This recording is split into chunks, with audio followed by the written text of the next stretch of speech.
বলিউডে পুরুষদের প্রাধান্য, নারী শিল্পীদের প্রতি বৈষম্য আর তার পেছনের গোপন নোংরামি সব নিয়ে এবার মুখ খুললেন অভিনেত্রী কৃতি সেনন। কি এমন বললেন তিনি যা বলিউডের অনেকেই বলতে সাহস পান না?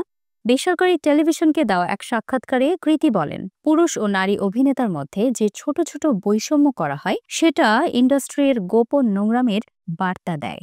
তিনি জানান, বড় মেকআপ রুম, বড় গাড়ি এসব শুধু পুরুষদের জন্যই বরাদ্দ থাকে। নারী অভিনেত্রীদের সঙ্গে যেন দ্বিতীয় শ্রেণীর আচরণ করা হয়। কৃতি বলেন, অনেক সময় সহকারী পরিচালকরা প্রথমে আমাকে ডেকে নেন, তারপর অপেক্ষা করেন পুরুষ অভিনেতার জন্য। আমি তখন বলতে বাধ্য হই, এভাবে করো না। এই মানসিকতা থেকেই বদলাতে হবে। এই দাবি তার। তার মা ছিলেন এক সাহসী নারী, যিনি ছেলে মেয়েদের সমানভাবে বড় করেছেন।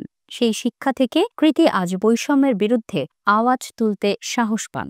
তিনি বলেন, আমার মা এমন সময় বড় হয়েছেন যখন মেয়েদের বলা হতো ঘরে থাকো, কিন্তু তিনি সেই মানসিকতা ভেঙেছেন।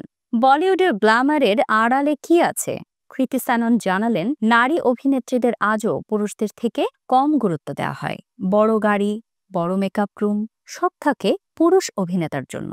কৃতি বলেন, আমি শুধু নারী বলেই আমাকে ছোট করে দেখা হয়। বলিউড কি আদৌ বদলাচ্ছে, নাকি সবই শুধু মুখে মুখে?